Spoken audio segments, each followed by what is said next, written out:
Hello YouTube, Captain Mac here, and welcome to this advanced VOR navigation tutorial. Now, I want to confess up front that I'm recording this introduction after I've done recorded all of the clips for this actual video, which is unusual. I don't normally do it that way. But the reason that I mention that is because even though I know the information that I'm providing to you, I really seem to struggle to convey it during this particular tutorial. So I just kind of kept bouncing back and forth, and I can't even tell you how many takes I did on some of the clips. It's just absolutely insane. So I hope that it's clear and understandable, and I hope that it helps you to learn more about navigating using VORs and so on. Now, this tutorial came from really two different things. It started with a question in the Mac Air forums about AIRWAYS. And then as I was, I did up a written version in answer to that question that was specifically about AIRWAYS, and then I took a look at my basic VOR to VOR navigation tutorial, and I realized I never really talked about any advanced techniques. Now, there are a couple things you can do with VORs that I don't cover in this video, so if you're watching through it and you're like, wow, why didn't you talk about this, why didn't you talk about that?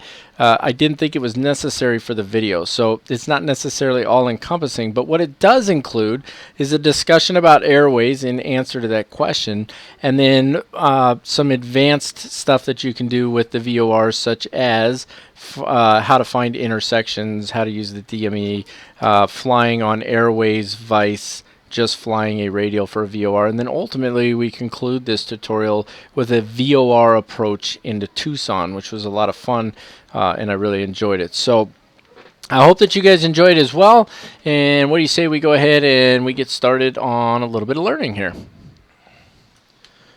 Okay, so for the bazillionth time here, I'm going to try and talk about AIRWAYS. There's four different types of AIRWAYS. Two of them are high altitude AIRWAYS, two of them are low altitude AIRWAYS. For the moment, we're just going to talk about low altitude AIRWAYS, and then we'll do another short section that'll involve high altitude AIRWAYS. Okay, so the two different types of low altitude AIRWAYS are those that are based off of ground-based navigation aids like a VOR, and then those that are based off of GPS. Okay, so ground-based navigation aids use a V or Victor designation. So Victor 135, this is also Victor 135, this is Victor 538 up here, and they're called Victor AIRWAYS. They use the VORs, they either connect between two different VORs, or they connect between a VOR and another airway, and sometimes, rarely, but sometimes they just connect two different airways. And so basically what they've done is they took the original structure, which was just VOR to VOR, and they said, well, we need more waypoints essentially, and so they started connecting from one VOR to an airway, and then eventually they connected airways to airways and so on. And what they did is they created intersections like the Danby intersection, and that allows us to create more waypoints and make more use out of our VORs. Then along came RNAV. Okay, now RNAV is one of those terms where clearly everything in aviation, they want to make it as difficult as they possibly can, because RNAV is GPS. Okay, that's all it is, GPS. So when GPS navigation became more predominant, they realized that they could make a waypoint wherever they wanted. I could just pop a waypoint in space because I have the coordinates for it. Okay, why they call it RNAV, I still have no idea. It doesn't make any sense. But GPS and RNAV are the same thing. So anytime you see something that says RNAV, it's actually a GPS coordinate. Okay, so it's using GPS coordinates either to create a route or to create a waypoint or to create an approach to an airport. All RNAV, or area navigation, is just GPS. So when we look at this type of chart, this is a VFR sectional chart. We can see we've got all our terrain, we've got our VOR is very clear in here, and we can see all of our Victor AIRWAYS. If we go to the world low chart, this is for the low altitude AIRWAYS. In this area, we don't have any GPS waypoints or airways. And the way we can tell that is that black lines represent airways based off ground navigation aids like the VOR. GPS airways are actually blue lines, and they get a different designation. So these are called Victor airways, Victor 135, Victor 135, and GPS airways are called T or Tango airways. And if we zoom out here, I guarantee we'll find some somewhere. Here we go. Let's get over here. It's a lot busier over here. So this is Los Angeles right here. Now, again, these are low altitude airways, and most commercial aircraft don't really fly below 18,000 feet for very long. So you can see there's not very many GPS airways on this chart, and that would be the same really across the globe. You see there's not a whole lot of blue lines on here, but they do exist, right? So here's some more up here. This is probably going, where is this going into? San Francisco. So all of these blue lines, these are still low altitude airways, but they get the designation T instead of V, and they use GPS coordinates rather than ground-based navigation aids, right?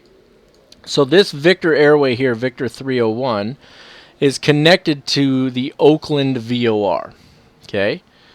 And it extends out here, and then there's an intersection here. This is the Sunall intersection, and if I switch back over to the VFR chart, you see there's the intersection right there, right? Victor 301, there's the intersection, okay? But the blue lines don't connect to VORs. Sometimes they do, sometimes they don't. In this case, it just flies right over it. Goes right over the top of that VOR, and they connect to waypoints that are made up. So I can make a waypoint. In this case, this is the MOV DD waypoint.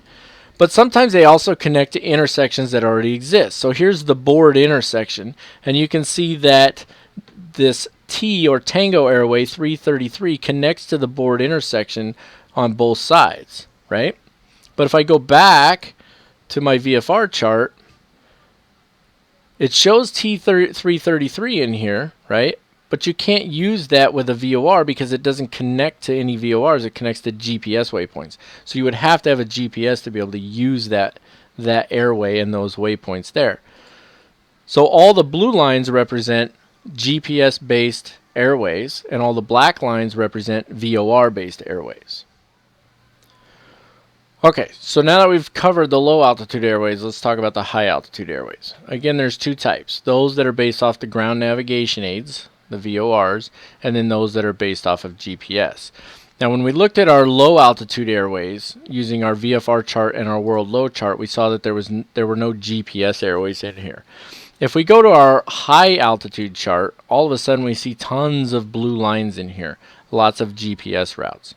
And basically what it comes down to is the GPS routes are there to make up for deficiencies in what's available using the VORs, right? So I can only get so many different intersections and airways in using VORs, but because I have GPS, I can create as many routes as I want, going wherever I want.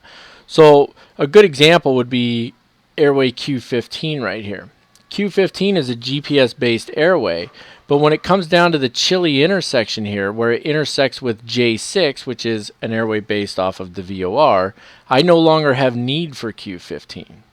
Right? So it just goes away. It doesn't extend beyond there. It goes away at Chile, and then you just use J6, and then based off the VOR, you would use one of these airways here. You also see that a lot of these airways have a terminal point, meaning a point where it ends, right? So Dinero or Wellham or Finda or True, these points, it just ends. The airway just ends, and it doesn't look like it goes anywhere. Okay, well, when we fly in and out of an airport, we're not initially at 18,000 feet, right? So if I'm doing a commercial flight out of, say, Las Vegas, which is going to be right up here, okay, I'm not going to be at 18,000 feet right away. So all of these GPS and jet airways are useless to me at the moment, okay? Notice that pretty much all of them just they pass right over the top of Las Vegas. None of them end there, okay? But they do end right out here.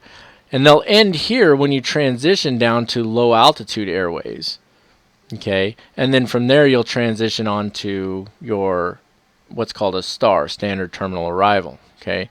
So there's no need for Q70, for example, to continue beyond here. For whatever reason, they don't need it to go any further. Q70 is going to end right here, and you'll transition from there either onto low altitude airways for an arrival at an airport down here, probably out in California, or you'll transition onto an arrival for Las Vegas or onto an approach or whatever. So that's why we see that there's a lot of terminal points as well. And again, these GPS routes are useless to us at low altitude because they're all set for high altitude. And because we have enough low altitude airways here using the ground-based navigation aids, we don't have a bunch of low altitude GPS routes. Okay, so we're talking about advanced VOR navigation. in the last tutorial I did basic VOR to VOR navigation. We talked about how to navigate from one VOR to another just using the radials, how to track inbound, outbound, and so on. Okay, but now we're talking about advanced VOR navigation, and specifically we need to, we've already talked about airways, we've talked about what they are, where they come from, and so on, and we want to use those airways when we're creating routes and so on for advanced navigation, right? Okay. And included in that, when we talked about the airways, we talked about intersections. Okay, so an airway can either extend between two VORs. So you've got the Buckeye VOR and the Victor 16 airway, and it extends all the way down to the Blythe VOR. Okay, but over here we've got the VICO intersection, and what that is that's an intersection where you have an airway that comes off of the Gila Bend VOR, and instead of connecting to another VOR, it connects to the Victor 16 airway. Okay, so how do we find an intersection? We can find them on the sectional charts. They're all over the place. In this case, we're looking at the VICO intersection. You can see that I've created sort of a little flight plan here, right?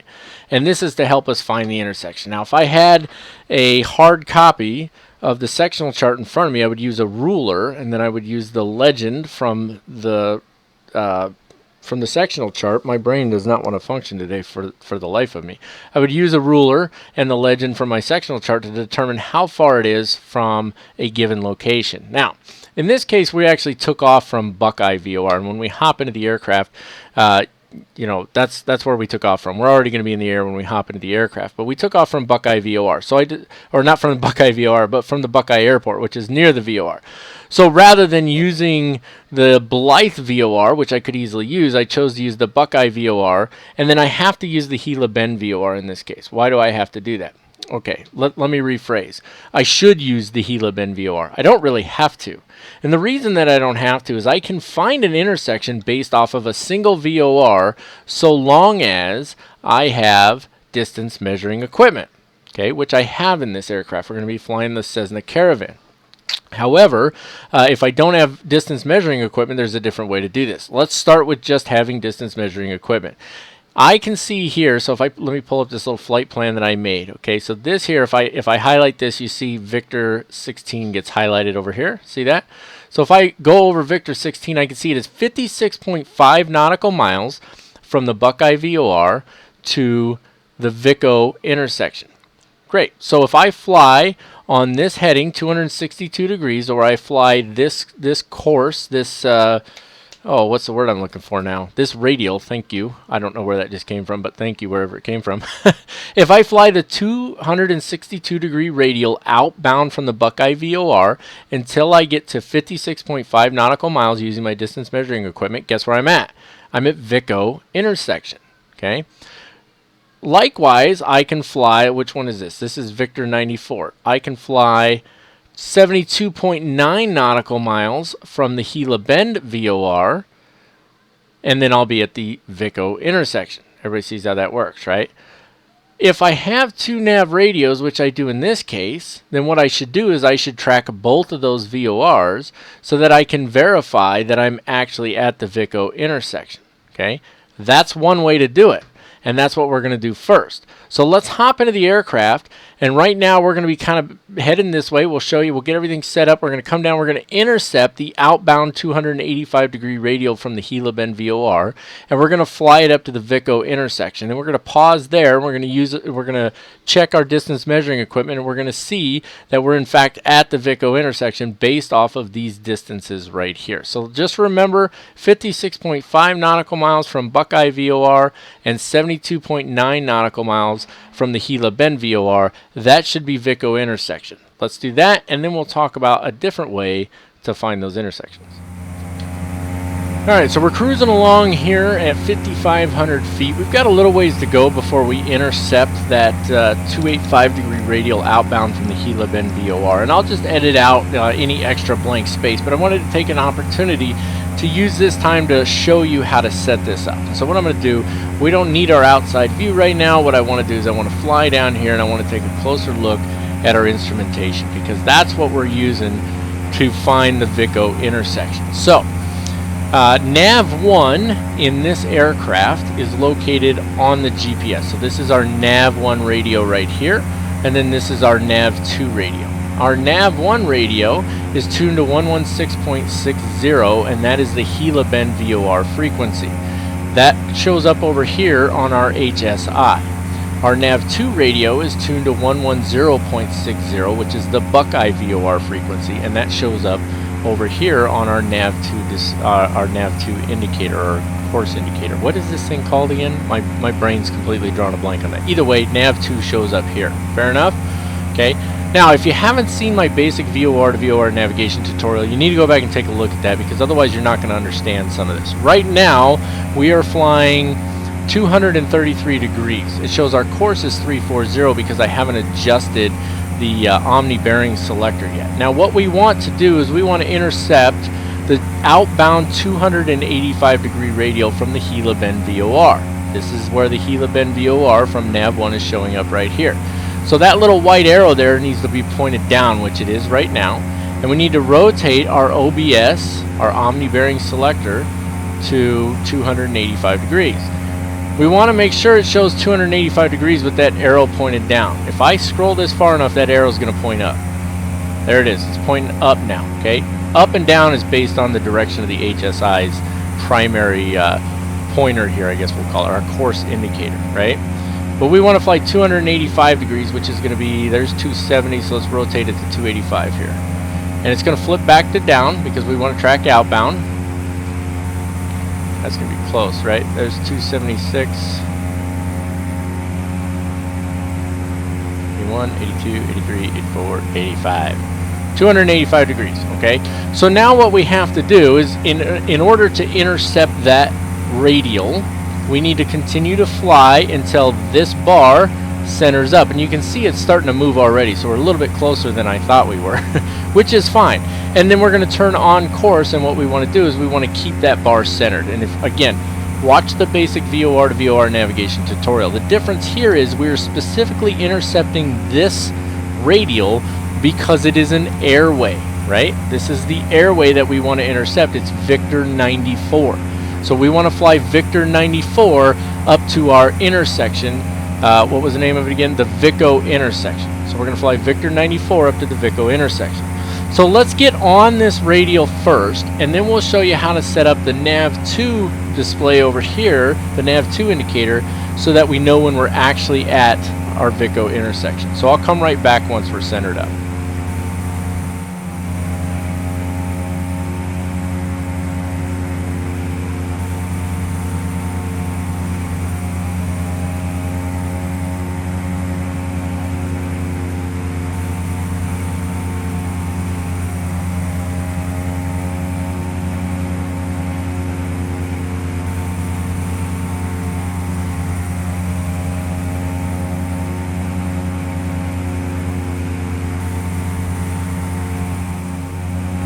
Okay, as you can see, we got it pretty well centered up. We're just a little bit to the left of the course, and remember, as we get further away from the VOR, it's going to get less sensitive, and that's going to mean that it takes a little more effort to get it back on course. So I've got it turned just a little bit right of course until it centers back up, and you can see that our arrow here indicates that we are heading away from the VOR. Or another way of looking at it is this little white arrow here, or on this one over here, it's the red arrow, points to the VOR. So we want it, if we're heading on an outbound radial, then we want it to point away from, or we want it to point down or back to the VOR. Hopefully that makes sense to you. Now, we could just fly this radial. You can see we're still having a hard time actually getting centered up on the course there just a little bit, but it's not too bad. But anyway, we could just fly this until we reach, what was it, 72.9 nautical miles. So our distance measuring equipment down here is set to Nav 1, and we're at 37.5 miles away from the Gila Bend VOR right now. And we could just continue to fly along that radial until we hit 72.9, and we'll know we're at the Vico intersection. However, we want to use both of our VORs for more accuracy. So we're going to take advantage of the fact that we can tune in the Buckeye VOR, and we could just as easily have used the Blythe VOR, but we're not. We're using the Buckeye VOR here, and we've already got it tuned in, and the airway coming off the Buckeye VOR that meets Victor 94 at VICO intersection, if you remember, or if you forgot, refer back to our sectional chart, is Victor 16, and it's at 262 degrees outbound radial from the Buckeye VOR. Okay, so same thing, we want the arrow to point down or back towards the VOR. In this case, it's also got from and to on there, so that we know that this is the arrow, means we're going from the VOR. Okay, but we need to rotate our omni bearing selector to 262 degrees. So right now it's at 3 something. Should tell us. Doesn't want to tell us. Alright, so 262 is going to be right about there, maybe. Just keep saying, there we go. Well, I got it right, 262. Okay, so we've got it to 262 degrees, and now what we do, it's got the from arrow, 262 degrees, and when we hit the VICO intersection, what's going to happen is this needle, okay, this bar is going to center up. So when this bar is centered and this bar is centered, and we're at 72.9 nautical miles from the Gila Bend VOR, we should be at VICO intersection. Now, we can also check DME for nav2 just by clicking this over. We're 31.1 nautical miles from the Buckeye VOR right now. So what we're going to do is we're going to fly this out, and then as we approach, I'm going to come back on here as we approach the intersection, and we're going to take a look at our nav radio, or our distance measuring equipment, to see where we're at. And we're going to see that this bar is about centered up, and you're going to see what happens. We'll pause it when we get there, but I'll come back in a couple minutes when we're a little closer, so that you guys don't sit here and just stare at my instruments. Alright, as you can see, we're definitely getting a lot closer here. We're looking for 72.9 nautical miles from the Gila Bend VOR and 56.5 nautical miles from the Buckeye VOR. We're still on that 285 degree radial out of Gila Bend. You can see that we're still centered up here, flying away from it, and you can see that our needle here, or our bar, is moving towards the center. And if we check, we're at 51.2 nautical miles from the Buckeye VOR right now. So we're almost to our VICO intersection. And once this centers up and we've got the right distances here, we're going to pause it and we're going to take a look at a couple other things as well. Okay, so we're now 1 nautical mile out from our intersection, according to our DME from the Gila Bend VOR. So as soon as we hit 72.9, this needle is going to be centered, this needle will still be centered, and I'm going to pause the flight itself here. I'm going to pause the flight simulator. So there's 0.7, 0.8, and 0.9. Okay, so right there you can see that this needle is centered, this needle is centered, this shows away from the Gila Bend VOR, and this shows us going away or from the Buckeye VOR. And so right now we are sitting on the VICO intersection. Now again, we've used both of our VORs here, and let's fly back down here real quick so we can see clearly. We've used both of our VORs. We're at 72.9 nautical miles from the Gila Bend VOR. Let's see where we're at from the Buckeye VOR. Oh, look at that, 56.5 nautical miles. Spot on, we are exactly on top of the VICO intersection. So that's how we can use DME to help us find an intersection along an airway. In this case, we're using the intersection between Victor Airway 94 and Victor Airway 16 off of the Buckeye and Gila Bend VOR. Do we have to have distance measuring equipment to find our intersections? That's what we're going to talk about next. Okay, so if I want to find my intersection, my VICO intersection, without using DME, and you can see I've turned the DME off. If I track, in this case I'm using the Blythe VOR 117.40, and I'm tracking outbound on the 080 degree radial. On my nav1 I still have the Gila Bend VOR tuned in, and I've changed it to track the inbound 106 degree radial, or 105 degree radial. I think I set it to 106, but it should be 105. So let's turn it to 105. So what happens here now, without distance measuring equipment, can I find the VICO intersection? I can if I have 2 VORs.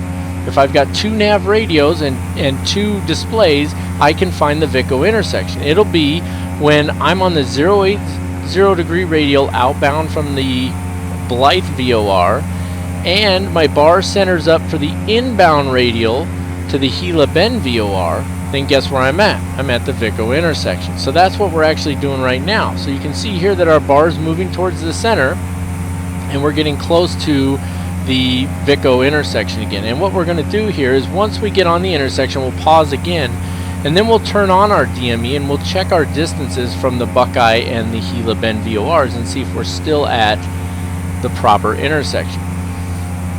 So we're just waiting for it to center up now. You can see it's getting pretty close there. And again, directly outbound, we're using the Blythe VOR, and the reason I did that is because as I got closer to Blythe, I lost the signal for the Buckeye VOR.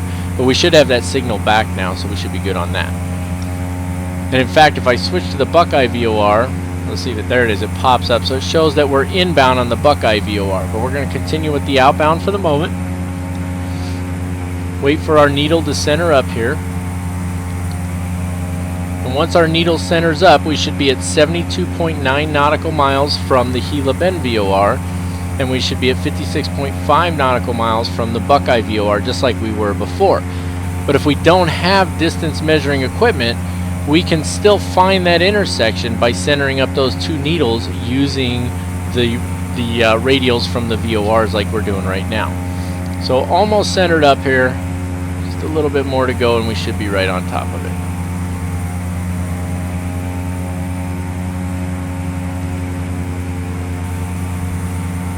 I'd say that's just about as centered up as it's going to get. Let's go ahead and pause it right there. Now, it's nice that in this aircraft, even when it's paused, I can use some of the stuff in here. So I can switch to the Buckeye VOR while we're paused. Goes away for a second and then comes back. And now it shows us inbound to the Buckeye VOR. A little bit off course there, but not by much. And then if we come down here, let's zoom in a little bit. And let's take a look at our DME. So our nav1, which is the Gila Bend VOR right here. Why is it showing 30 miles? We're not 30 miles from the Gila Bend VOR. That's probably, let me unpause and repause real quick. There we go, 71.3, right? So it's supposed to be 72.9. How far are we from the Buckeye VOR? 55.1. So basically we're just a little bit past the intersection at this point, but we're very close to it. All right, and so we can essentially find the VICO intersection the same way. Yes, we're past it just a tiny bit, but again, we didn't use our distance measuring equipment. Instead, we just used the radials from two different VORs to find that intersection. And you can do that for any intersection so long as you have two nav radios and two separate displays for those nav radios. You should have no problem tracking intersections. Alright, so it's time to take everything we learned both between the basic VOR to VOR tutorial and our advanced VOR tutorial and put it into practice. So I put together a relatively simple flight plan here that maybe takes us just a little bit out of the way compared to what we might need to do. We're going to depart up here at Goodyear, and we're going to fly directly to the Stanfield VOR. So we're going to use our basic VOR navigation technique where we're going to find what radio we need to fly, and we're going to fly direct to the Stanfield VOR. From the Stanfield VOR, we're going to hop onto the Victor 94 airway. That's this airway right here. And we're going to fly that out to the Totec intersection. Okay? And we can see that it's 13.9 nautical miles from the VOR to the Totec intersection. Once we hit that intersection, we're going to make a right turn to 130 degrees, which is going to put us on the Victor 16 airway. You can just see it under, in fact, I'll zoom in a little. That'll put us on Victor 16, which is directly to Tucson. As we start making our way down to Tucson, we'll go ahead and tune in the Tucson VOR, and we'll start preparing ourselves to get down to 6,000 feet so that we can get onto that approach, because that's the VOR we're going to be using anyway. So that should work out fantastic for us. Basically, like I said, pretty straightforward as far as a flight plan is concerned, but we want to put our skills into practice here, and so that's what we're going to try and do with this little flight. So what do you say we hop in the aircraft? You'll join me in the air. We'll have just departed from Goodyear, and we'll figure out where how to get on track to our Stanfield VOR, and then en route from there. Alright guys, we're in the air. We're about to cross back over the Goodyear airport here. You can see I'm just circling around. We're going to climb up to 8,500 feet. I've already tuned in the Stanfield VOR on 114.8. and you can see that it's already picking up the VOR and it's giving us distance to the VOR. Now what we need to do is figure out how do we actually get to the VOR. So just like we've done in the past in our basic VOR to VOR tutorial, we're going to rotate our Omni bearing selector until we have a 2 indication on our arrow here. So the flag or the arrow is going to be pointed up. So let's rotate until we get that at least. Okay, now it's pointed up, and then we want to continue to rotate it until that needle centers. Oh, a little farther there. It jumps pretty quick in the sim, doesn't it?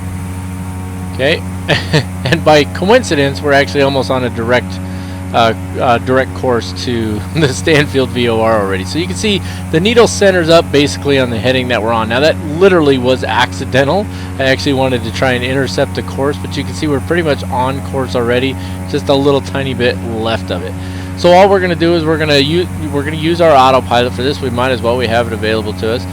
And we're just going to get that needle centered up. And of course I'm keeping an eye on those mountains ahead of me because we need to climb up over the top of them. So we want to make sure that we get up over the top of those mountains. And I brought that last setting of flaps out way too late because I was too busy focusing on my VOR there. But as we continue to climb up here, what we're going to do is we're simply going to track inbound to the Stanfield VOR. And you can see we're 37.1 nautical miles out now. That's based on our DME equipment down here. So I'm going to continue to track inbound on this, and when we get closer to the VOR, I'm going to hop back on here, and we'll go from there. Alright guys, as you can see, we're just inside 5 nautical miles out from the Stanfield VOR. As soon as we cross over the VOR, now remember, don't chase the needle when you start getting this close. It's gonna start to move, and then it's going to be way out of the way. It's just going to get crazy. Don't worry about chasing the needle. We're in close. It's going to move really easily. But once we cross over the VOR, we're going to make a turn to 093 degrees. And we're going to track outbound on the VOR for 13.9 nautical miles. Now, remember, we want to turn first, then worry about setting up our OBS. So you can see we're 3 nautical miles out now, and what will happen is basically you almost lose the VOR signal when you're just about right on top of it, which makes sense because it sends the signal out at an angle, right? It doesn't send it directly up. So as we get close to being over the top, what we should see, what you would normally see, is you'd see the little flag, the little nav flag that'll show that you don't have any signal. But either way, what we're watching for is we're watching for this to start counting up. As soon as it starts counting up, we're going to turn to 093 degrees. And we want to stay on top of that. So it's at 2.0 and it's not going down. Well, see, it's barely going down right now. But it is still going down. So we're waiting until it starts going the opposite direction. But you notice that it seems to be going down a little bit slower. Of course, my computer's acting a little weird too. So there's 1.5. We're just waiting until we cross over. Again, don't chase that needle. We know we're pretty much just about on top of it at this point. And we're on the right course. So we were flying good on the needle, and then the needle started to move as we got closer, and that just happens, alright? So we're going to turn to 093 degrees here soon. It's at 1.3 and it hasn't changed. So as soon as it goes up, that means we're going away from it now, right? There it is, 1.4. So let's turn to 093 degrees. Right about there, give or take a little, and then let's move our OBS to 093 as well. Come on now. And it should show away, right? So OBS is set at 093, and you can see, of course, we're going to be a little bit right of the course. That's okay. So we'll turn beyond 093, and we're looking for 13.9 on here. Okay, so let's get it back on course, and we're still pretty close. So it's going to get back on course pretty quick, and that's good. That makes it easier for us. Okay, let's bring it back over here. We're going to miss it just a little. We're kind of chasing the needle right now. Not too bad, but chasing it just a little bit, but that's all right. Get her centered back up there. So we're flying that outbound 093 degree radial, which is the Victor 94 airway. Okay, so that's what we're finding here is our Victor 94 airway. And you can see there we're still counting up there, so we're looking for 13.9 nautical miles. When we hit 13.9 nautical miles, we know we're at HO.T.A.S, right? And we could also use the Tucson VOR. So since we have a little time here, let's go ahead and employ both of our nav radios so that we can make sure that that we're accurate in arriving at the HO.T.A.S intersection. I think I called it a VOR, but the Tucson VOR is 116.0. Okay, so 116.0. This thing loves to drift to the left a little. 116.0 on the radio. Come on.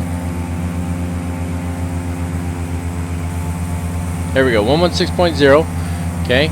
Now it's picking it up, right? And then we want to rotate it, so it would be inbound course would be what? 130 degrees.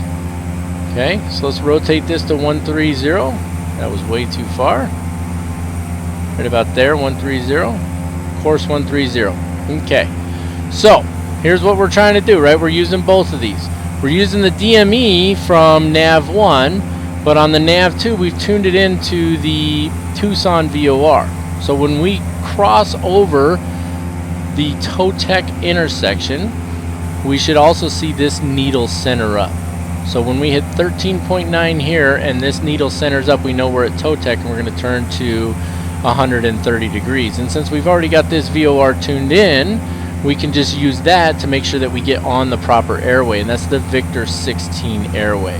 So we're at 8.7 now. We don't have too far to go, and we're going to be on it pretty quick. I'm going to add just a little bit of speed in there. Just bring the throttles up just a hair. See if we can get just a little more speed out of it so that we're not taking too long at this. So we're tracking good. For whatever reason, it always seems to drift left a little bit, so I've noticed that if I keep my heading indicator, my heading bug just a few degrees to the right, it tends to track the line a little better on the nav 1, on the HSI here for nav 1. So 10.3 now. Again, we're looking for 13.9. We know we're on that outbound 093 degree radial because we've set this. There it is. Heading is 97. Now there's no wind out here. There might be a little wind. I think it's calm weather, so there might be a little wind. That might be part of the reason we've got a little bit of crab there. Okay, but we're on the 093 degree course, and we're staying centered on our needle there. So when we hit 13.9 here, you see this needle starting to move towards the center here, and that should center up, and we need to turn to 130 degrees. And since we've already got it tuned in, we can use this to start tracking inbound on our Tucson VOR. And remember, we've got 55 miles to go for our Tucson VOR from the Totec intersection. So we're getting close now, 12.5, 12.6. You can see this needle's getting a lot closer to being centered up. So we're not going to have any issues finding that intersection. 13.1, 2, and you can see we're going to be just about dead center on there. Right, well, maybe not quite because it looks like it's off a little. Do I have it set? Yeah, 130. There's 13.8. 0.9, and it's not quite centered up, but we're going to go ahead and start making our turn here. And now what I'm doing is I'm making my turn gently because I'm going to use this needle right here. Again, I'm tracking inbound on the Tucson VOR. That's where the Victor 16 airway comes from, right? So I don't want to turn all the way to 130 degrees yet because I want to center up this needle here. So while I'm waiting for that to center up, let's go ahead and tune nav 1 to the Tucson VOR because that's what we're going to use to fly our approach. So we need 116.0, right? There's 113, 116.0. Let's switch those up. See, the nav flag popped up and then it went away. Okay, so now we can change this one to 130 degrees. It's going to be pretty close there. There's 130, and you can see we're just about centered up on both needles now. And as we get closer, the needles will get more sensitive. You guys know this already.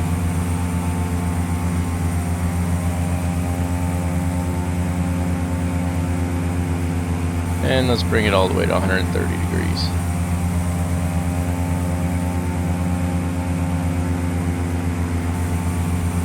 And now we're tracking inbound on the Tucson VOR, and you can see using our DME, we could have switched it to this one as far as the DME, but we didn't. So we're 53 miles out, so it only took us a couple miles to get on course there. That's not too bad. When we hit 29.1 nautical miles, we're going to be on our approach. Of course, we haven't taken care of that yet, have we? So let's go ahead and let's take care of that approach briefing so you can see what's going to happen for flying the VOR approach.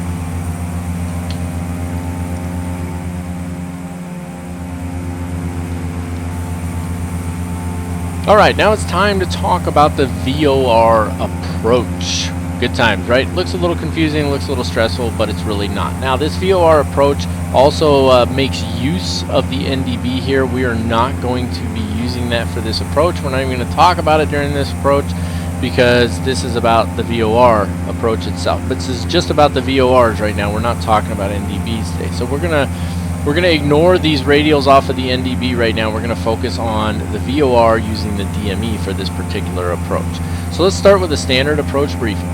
Our ATIS is on 123.8 with Tucson approach on 119.4. Tucson Towers on 118.3 and ground is on 124.4.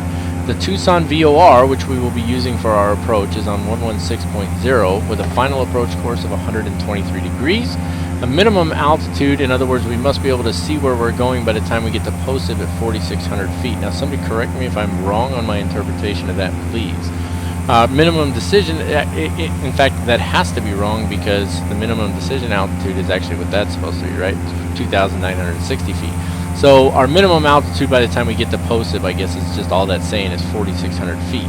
Okay, that makes sense, but we're going to follow the profile anyway. So airport elevation is 2,643 feet with a touchdown zone elevation of 2,599 feet.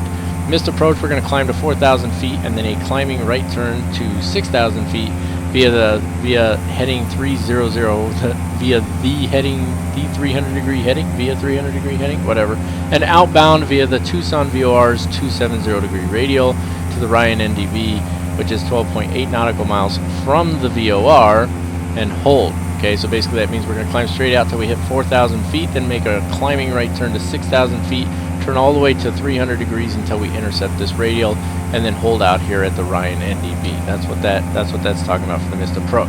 Let's talk about the approach itself. There are two initial approach fixes here. There's Takub and there's Lipti. We're going to start out here at Takub just to give us lots of time to work with this. And that's at 29.1 nautical miles from the Tucson VOR. That's what this is right here. So we have to have our DME in order to fly this properly. Now, can you fly it without DME? Yes, if you're using the NDB. We're not going to be doing that today.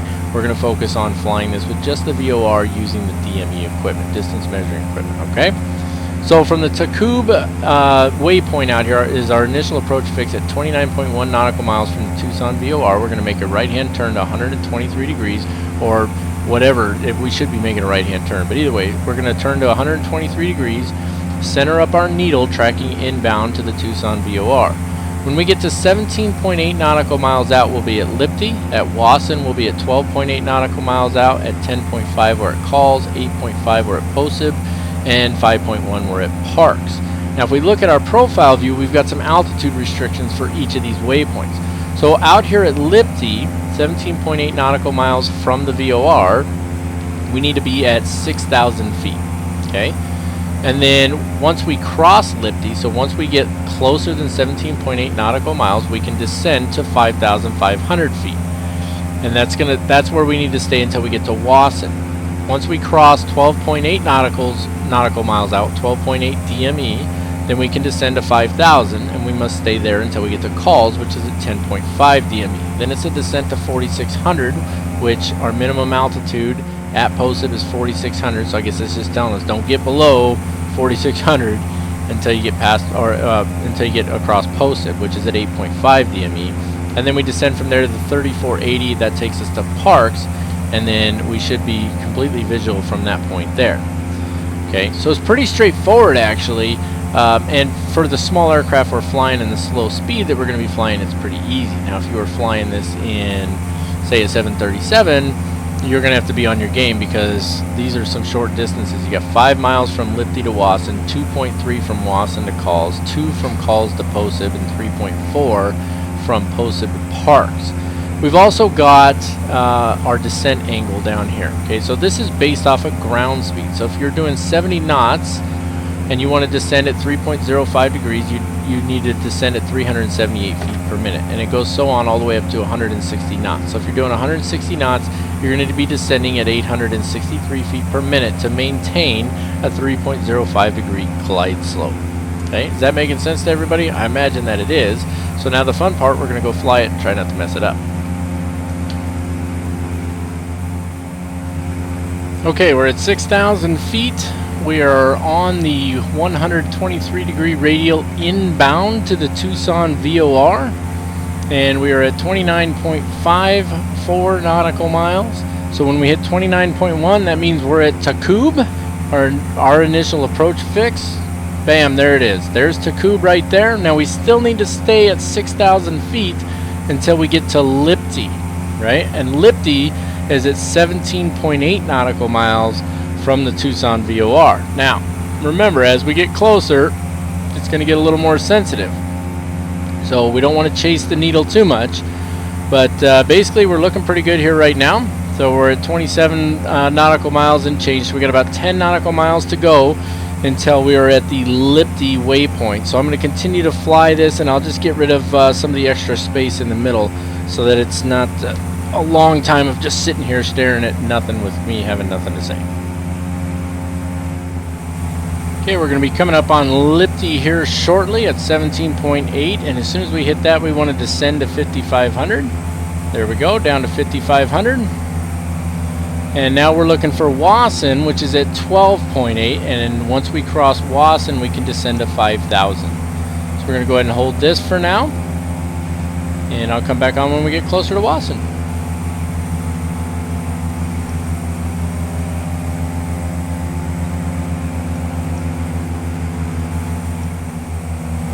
Okay, we're going to be on Wasson here pretty quick. As soon as we hit 12.8, we can descend to 5,000 feet. And we're going to take care of our landing checklist really quick because we're going to need to do that. So there's 12.8 right there, down to 5,000. You can see I've backed the throttles off quite a bit. We're going to back them off some more. Let's look at our before landing checklist. Seat belts and harnesses are secure. Fuel selectors both on. Fuel condition lever is in high idle. Prop control is now max forward. Radar is off. Radar is off. Autopilot's still on. We're going to use it to help us fly the approach for now. And then wing flaps as desired. We'll be landing full flaps here pretty soon. So, all right, looking fantastic. Now we're looking for 10.5 is going to be calls. So once we hit 10.5, we can descend to 4,600 feet. So there's 11.5. We got about a mile to go before we hit that. Coming up on 5,000 now. We're going to need a little bit of throttle to keep us from getting too slow. You can see the airport in sight.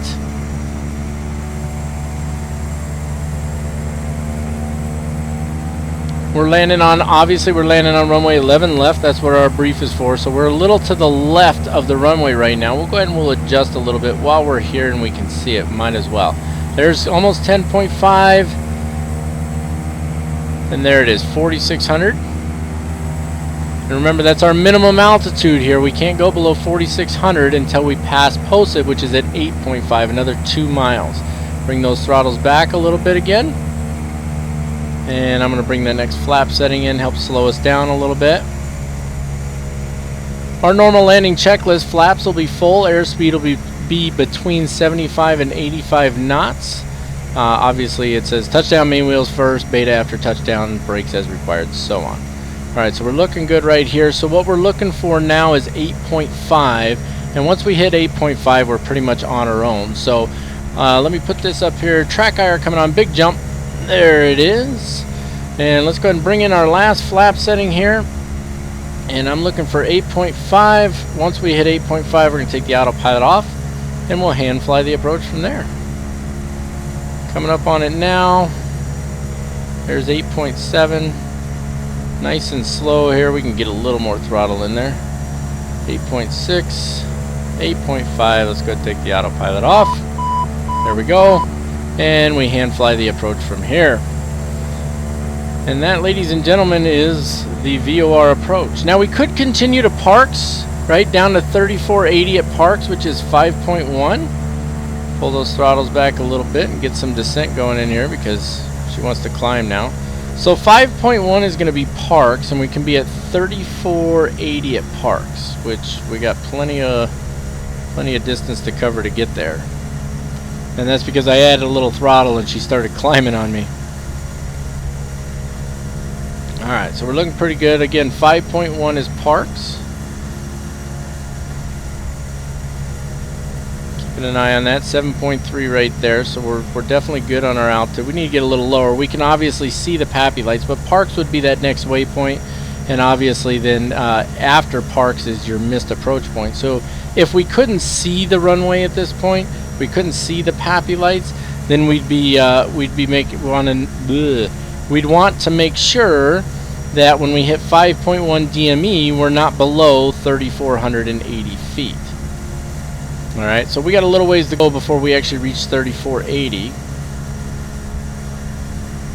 6.5 now, 6.4. Again, we've got our PAPI lights, but still, we might as well, let's just see where we end up at here as far as our park's waypoint is concerned. Here's 6.1, so a mile to go. So we got another mile before we can go below 3,480. There's 5.9, so we're looking good actually. We're at, and you can see that this puts you on glide slope. So we were on glide slope quite a ways back. So even though it's a non-precision approach, if you follow it properly, you're going to be good. Okay, so coming down to about 36 now, we're at 5.5. Drifted just a little to the right there. 5.4. Oh yeah, we're going to be just about spot on. Look at that. I mean, it is spot on glide slope. 5.2 and 5.1, and there's 3,480 right there. That was absolutely spot on, guys. Okay, so we want to get her down between 75 and 85 knots. We're looking pretty good right now. Descending maybe just a hair fast. So for our speed, we want to be at about 375 feet per minute rate of descent. So it's just a little high for us. Let's just bring in a little bit of throttle here. That'll help reduce our rate of descent without having to pull on the yoke the whole time. And that'll keep our speed right about the same. Because we're descending just a little quick here. A little more throttle coming in there. You can hear it coming up now. We don't want too much. Remember, these throttles are slow to respond. There we go. That's looking good right there. We're right about 85 knots. We could go a little slower if we wanted, but I'm happy with where we're at right now. There's that perfect glide slope right there, huh? Looking fantastic, guys. Nice, smooth, very stable approach. Of course, I've got no weather turned on. I think it's probably got, you know, fair weather or something like that. I don't have active sky turned on right now. For the purpose of this tutorial, I didn't want to worry about the weather. I wanted to focus on the navigation, right? So you can see we're crabbing just a little bit to the right. So we got just a little bit of weather in there. Fly it all the way down to the runway. Looking fantastic. Look at that.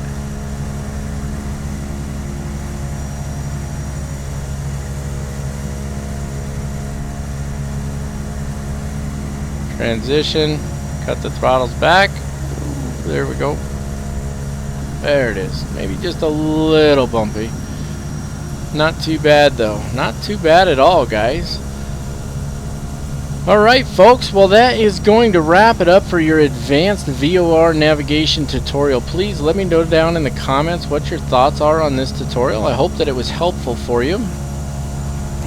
You know, I gotta admit, I struggled a lot with this one. I understand the information just fine, but I just could not seem to get my act together when it came to actually teaching this information to you guys. It was absolutely driving me insane. So it is what it is. I hope that it came out pretty good. I think it's probably not too bad, guys. So I hope that you enjoyed it, and I hope that it was helpful for you. Please feel free to leave some comments down below. Give something constructive. If it wasn't very helpful for you, that's all right. You know, a little constructive criticism goes a long way, and I don't have any issue with that. But if it was helpful for you, please let me know down below as well. And don't forget, if you're not a member of Mac Air, go ahead and sign up over at macairvirtual.com, and then you can jump in the forums and you can request specific flights from me, and you can also request specific tutorials. So this sort of was born out of a tutorial request, but also something that's been needed for quite some time as a follow-up to our basic VOR to VOR navigation tutorial. Little jump here from the track IR. That's going to wrap it up for this one, folks. Again, I do hope it was helpful. Please let me know if you have any questions down in the comments. And if we need to add something beyond this, then I certainly will do that. If you haven't already done so, smash the subscribe button. We're well over 5,200 now, I think. It's fantastic. I really appreciate it. Very humbled by the response that I get from you guys. So thank you very much for that. Don't forget to give the video a thumbs up. Hopefully it makes it easier to find down in the search. And if you haven't taken a look, over on Facebook, you can follow us over there, or you can like us on Facebook. I always get that wrong. You can like us on Facebook. You can follow us on Twitter, and of course you can follow us on Twitch at CaptainMac3588. You wouldn't want to miss out on those live streams. They might be rare, but they do come up. So until next time, folks, as always, keep the blue side up, unless otherwise instructed by ATC. God bless you all. Thank you once again, and have a fantastic day.